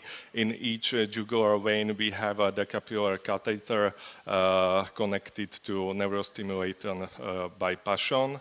And the endpoint of our procedure is sinus and AV node denervation. And the main operator is Professor Victor. Thank you. First of all, I would like to show what was done so far. So please, we started with left atrium mapping, and we did a rather detailed map compared to what we normally do, because we want, at the end of the procedure, we want to register segmented CT obtained from Barcelona. Then we start right atrium mapping, and please show me right atrium only, without left atrium coronary sinus first. And we, on top of normal anatomy, we always tag I go there to roof of the right appendage. Please rotate slightly to the left. And these blue points indicate the roof of right appendage. And this is landmark for us, indicating the true ostium of SVC. Because if you want, for example, do the SVC isolation for other reason, this is the most proximal part you can do this, because otherwise you can't isolate across the opening to the right appendage. And our sweet spot from the right atrium aspect for cardioneuroablation is at the most posterior part of the right atrium. This is this magenta point, which is right in the middle of the long axis of SVC, the most posterior, and it is at the level of this right SVC right appendage ridge. So this is our main landmark, and then you may appreciate that this is rather distant from the phrenic nerve curves. It's maybe more than 1 centimeter. These light green points indicates the phrenic nerve capture, and on top of it we map the sinus rhythm by activation mapping, and this is I'm showing this is the center or breakthrough, endocardial breakthrough of sinus rhythm. So let's please, we copied this this violet point to left atrium, and we will, when we switch to left atrium only, you may see that the contralateral side against this posterior right atrium side is exactly in the anterior vestibule of right superior vein. And we will ablate both sides, at least 2 lesions, but maybe more from each side. And we will assess the outcome by extracardiac vagus nerve stimulation. Unfortunately, we were able to access both right and left jugular veins, but the responses of either sinus and AV node were rather weak, and we may show it later. Or we may, in fact, and the second part of the procedure will be AV nodal denervation. Please include all structures, I mean left atrium, right atrium, and coronary sinus. And when we look at it from posterior view, I will engage the coronary sinus with the ablation catheter. We acquired a couple of tags. You see that there are 2 tags, 2 light blue tags inside proximal coronary sinus. This will serve for AV node denervation. There are 2 magenta points at the bottom of left atrium, And there are three light green points. These are like outside of the coronary sinus at the posterior septal segment of right atrium. And all these points like encircle this this pyramidal space, which you now see on the ICE image. Now you see I am sitting with the ablation catheter from the right atrium aspect at the very apex of this pyramid, and I can manipulate. So this is the site, the sweet spot for AV node denervation, and we will target this region from all three structures. Please, now I would like to show the responses of sinus and AV nodes to bilateral extracardiac vagus nerve stimulation. Maybe first we may look at right vagus stimulation in sinus rhythm. And you see that we started with sinus of 90, and there was only slowing to sinus 54. So it's unexpected because the patient is young. There should be nice vagal responses by this aggressive stimulation. But we recheck several sites just close to the foramen jugulare, and we were not able to improve the response. Of course, there would be possibility to go much lower and do the catheter positioning by using ultrasound, as we demonstrated during the workshop last year. But it would require to have a really experienced sonographer on board, and it is not available here because we normally don't use this. Let's look how was AV nodal response by right vagus stimulation. And again, it was not perfect because I would expect at least 10 seconds pause. And you see that there was only 2 to 1 block, and I think only 3 non-conductive atrial contractions. And of course, we didn't expect that the left vagus stimulation will be better in terms of sinus nodal responsiveness. Look at it. So this is left vagus, sinus. Please go to left vagus, sinus rhythm. And the response of sinus node was not, of course, better. There was slowing from 79 to 53, so negligible response. If such a response is at the end of the procedure, I would be happy. So for this case, extracardiac vagus nerve stimulation will not be very helpful. And finally, let's look at it how AV node behaved during left vagus stimulation. And there was a little bit longer AV block, but the maximum duration was or maximum pattern was 3 to 1. So weak responses on both sides. I think this is not because of positioning. This is not because of I don't know what. Sometimes it may happen from time to time that even in young patients the responsiveness is not perfect. But it's better to have it better than nothing. So I think if we have still some time, we will start ablation. I need right atrium from posterior. And we will first target the sweet spot. Sometimes there might be a problem with the contact force reading because we have 2 metallic sheaths introduced to both jugular veins, and it may distort the catheter navigation. But and also contact force reading. But I think I am here. That you see the tiny electrogram at the end of the major component because we are sitting just exact. This is already SVCP potential. But I don't look at it. This is just confirmation because we do anatomically in all patients. So this is sweet spot as defined as I already told. So let's start ablation, and we will see if there is any response of sinus. We start with sinus 69.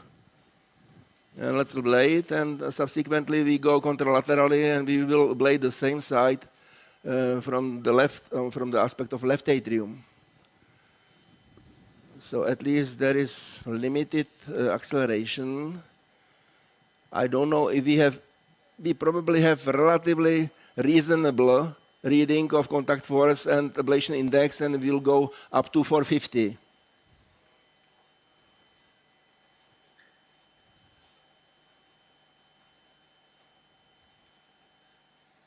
All right.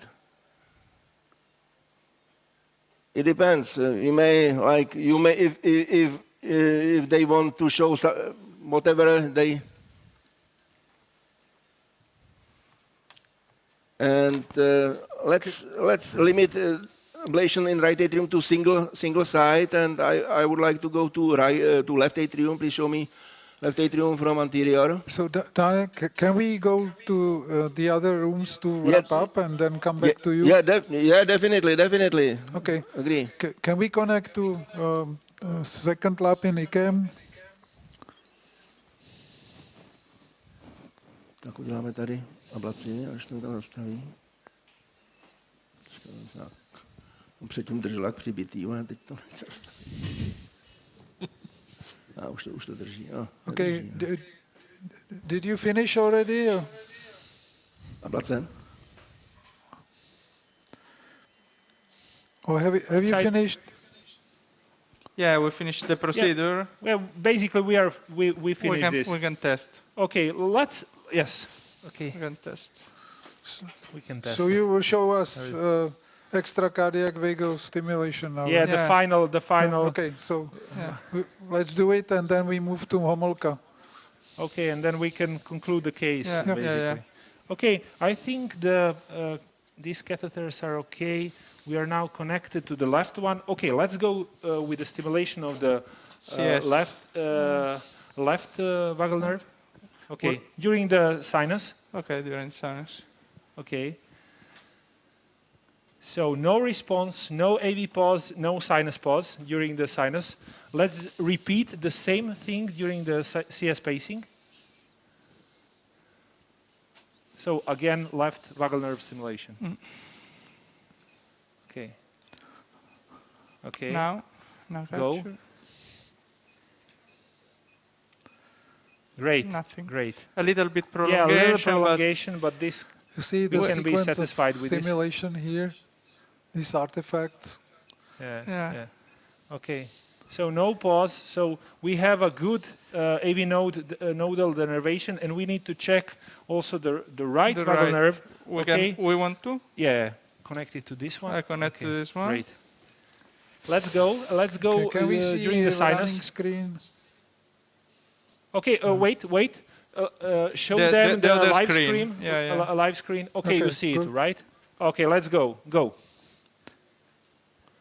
Now we have stimulation now. A little bit of prolongation. A little, just only slight, but this is okay. You know, this is not even 1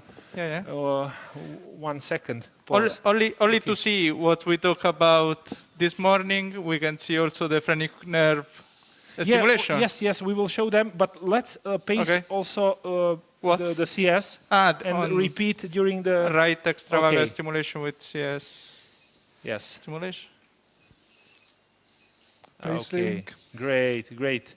Some no prolongation, AV pause, maybe no mild. sinus pause. Yeah. And what is interesting that we tag the phrenic nerve. Can we see this? Stop the stimulation. Okay, so do you see the cartomap? Show them cartomap, please. And show them the CT? phrenic nerve and the CT. Okay, look at this correlation between our paced phrenic and the CT segmented phrenic nerve. Exactly at the same spot. So I think this segmentation is working. Working well. In our flow chart, we do the fusion with left atrium, and then we navigate in them DCT in the right atrium. We don't do map. So only to say. Great. Yeah. Okay, so I think we can conclude the case that we have a successful denervation of the sinus and AV node in patient with vasovagal syncopes, with functional syncope, like functional sinus block. So good. I'm really satisfied. Thank you very much. Thank you very much. It was very straightforward. I think there's not much to ask because that was quite nice demonstration, and this merge was very nice fitting our anatomical approach. So yes, great. Thank you. Thank you. Thank you.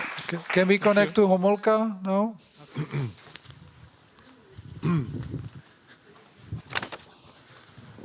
So hello, do you hear us? Yeah, they already. They went for dinner. No, we left. Okay, so Peppo, actually, this is last case now. Or we are waiting for something else. No. Okay, well, perfect. We actually have done still working. So if you can wrap up somehow what you've done. Actually, it's very easy. So remember, you left us during the left upper vein isolation. So we did. The left inferior, which is, here. Now the penta, the octa ray is now in, the left superior, and so we did the left inferior vein, just 2 applications after the left inferior. Štěpáne, můžeš to natočit? Let's, okay, perfect. So we add some bonus lesion on the upper side, again, upper anterior. And Štěpáne, please, can you show the shadowing? Okay, so you will see probably, can you make it bigger? Oh, it's bigger enough. So you can see all these shadowings, and actually it reflects nicely the border of the voltage change, actually the level of isolation. So I'm lucky that we did accurate applications to not create any narrow channel on the posterior wall, because I really hate this. So we always checking, and I really need to close that if the channel is so narrow. Okay, so this is our probably the last image and last life case. So we have no any other emergency. We have no any other VT here in the pocket. And I think you need rest.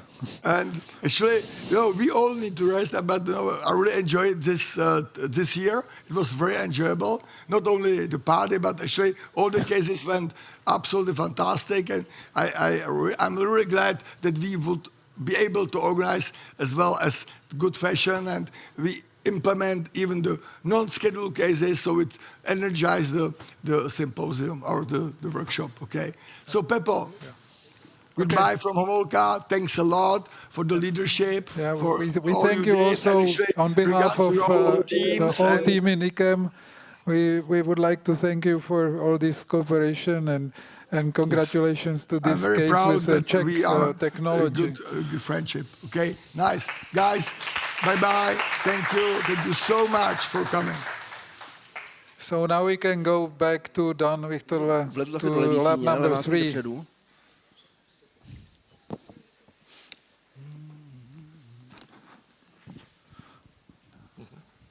Dane, jsme opět u tebe.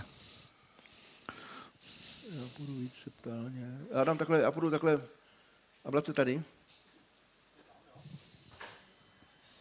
All right. So let me finish this lesion, and I will tell you what we did.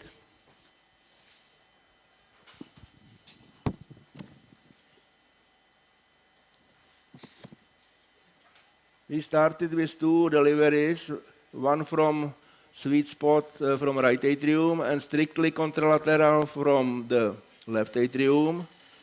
And after these 2 lesions, both with ablation index roughly 450, we had tiny acceleration of sinus, maybe only plus 5 beats per minute, but there was significant attenuation of sinus nodal response. Initially, we had slowing by 30 beats per minute, I guess from 80 to 50 or something like this. And after these 2 lesions, sinus slowed during right vagus stimulation only by 12 beats. But because of baseline responsiveness to vagus stimulation was not excellent or far from excellent, we want to, of course, reach almost non-responsiveness. This would be our endpoint, because it should be adjusted to the baseline values. So we first what we did, we add one lesion or two lesions. Could you look at it from the right side? Yeah, one lesion. So we add one lesion more septally at the posterior septal quadrant of junction between SVC and right atrium. And then we went back to left atrium and again add kind of contralateral lesion from left atrium. It can't be clearly or strictly contralateral because there is already aorta which is interposed between left atrium and right atrium. But it is the point as close as possible to the second point in right atrium. And we achieved rather nice acceleration of sinus rate. Now it is about 97. And we probably repeat the extracardiac vagus nerve stimulation again. What is also important, we checked not only sinus responsiveness after these two initial lesions, and there was no response of AV node. So we did only two deliveries to the superior septum and completely eliminate this short but some block 2-1 when we paced the right vagus and block 3-1 when we paced left vagus. So this was eliminated simply by superior GP ablation. It may happen from time to time. So now I will check. I'm connected to right vagus. I will adjust the catheter position. It's all right. And now we have 95, 97 of sinus rate, and we will do right vagus stimulation again. Yes. It's not bad because if we measure, there is almost no slowing.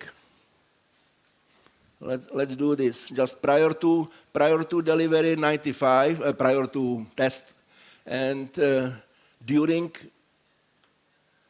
No, it's not during. We are somewhere out. Yeah.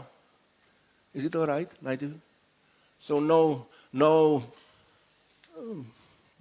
change. I think. I think at least now it is denervated, and of course we will wait. We will be waiting couple of minutes because there might be early recovery. In such a case, we will add some more lesion. As concerns the AV node, I would definitely, even if now we have no responsiveness by superior GP ablation, we have no non-responsiveness of AV node, we definitely do the inferior GP ablation because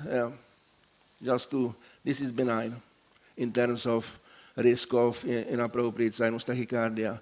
So because I am in left atrium, I will first go to the bottom of this chamber, and it's not.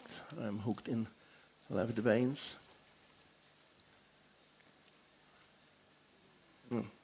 Zepředu já jsem vypadl. So I have to go back to. Not yet.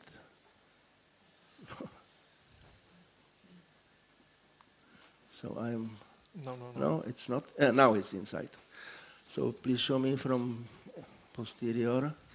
I will do kind of loop here, and I'm approaching these magenta points. And we also check the proper position by eyes. You see pyramidal space. I'm somewhere in the middle, and let's do ablation here.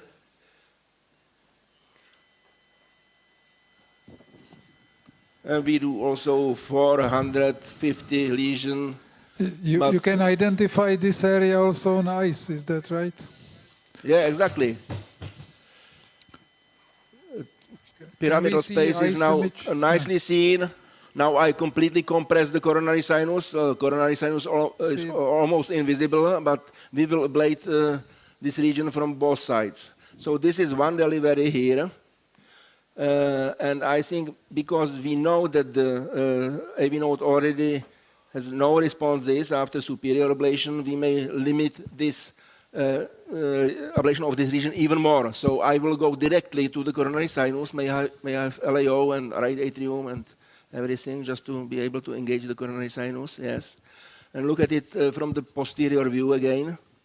I will approach this very septal, very ostial site in the coronary sinus.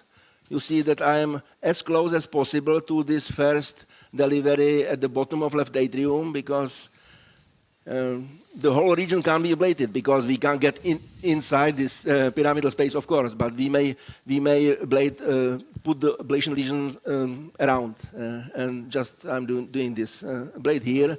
We will reduce higher irrigation, less voltage, because contact is pretty high. I will. So you have 20 watts maybe, power. Yeah? Yeah, and we'll go to 350 maximum. It's enough. Good. So lesion here, and the third lesion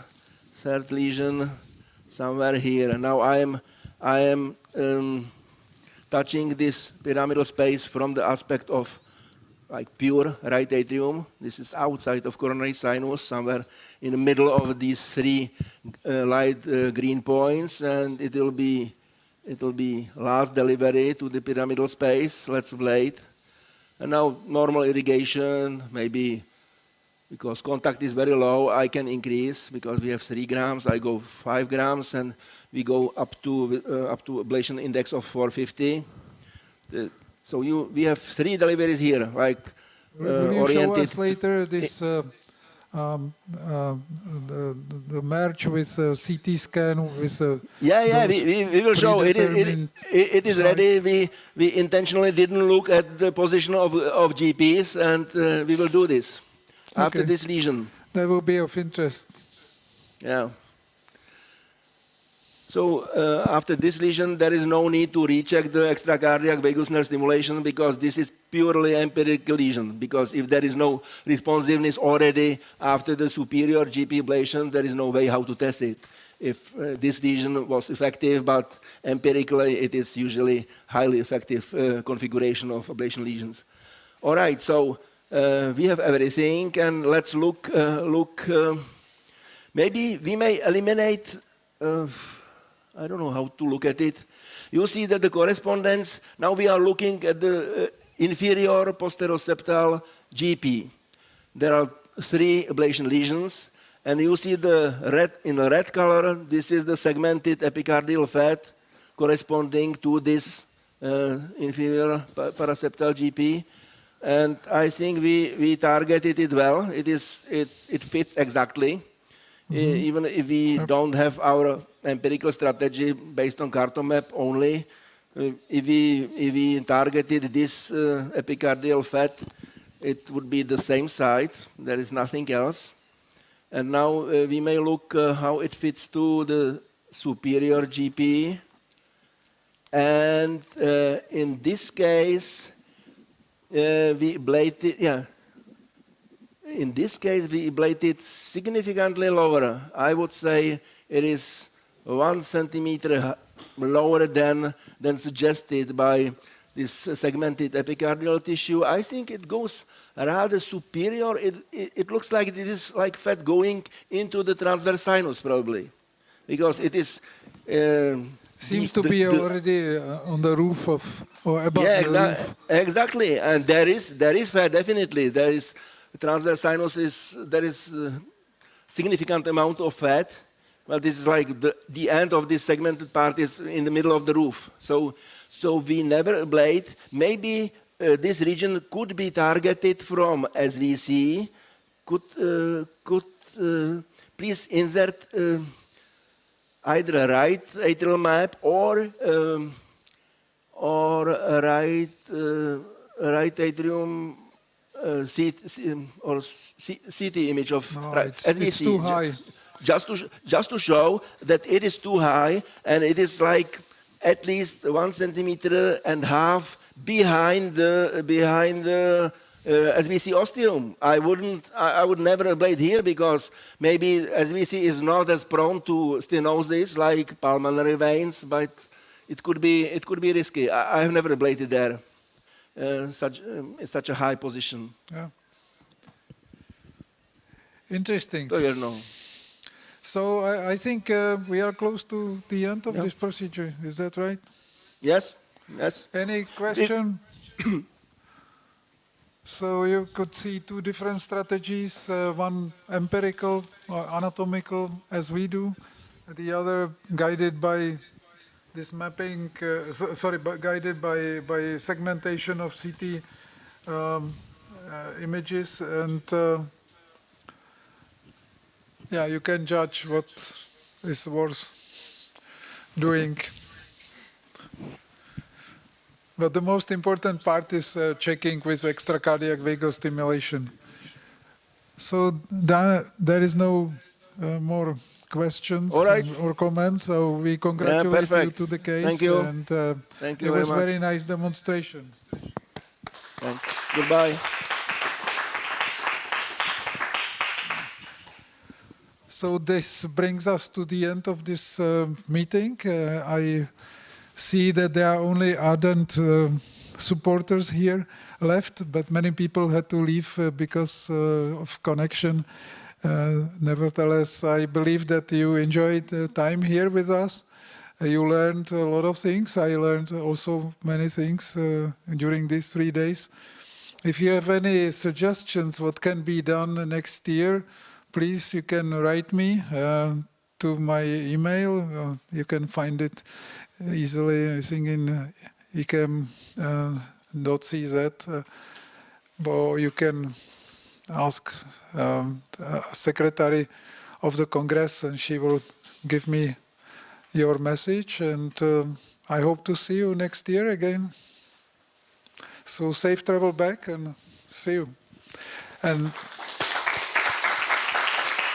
finally, I would like to thank, obviously, all my colleagues from both hospitals and also our sponsors, because without their help, it would be impossible to do this meeting, to organize this meeting. And I hope that next year they will help again and we will be able to do the meeting again. So thanks again.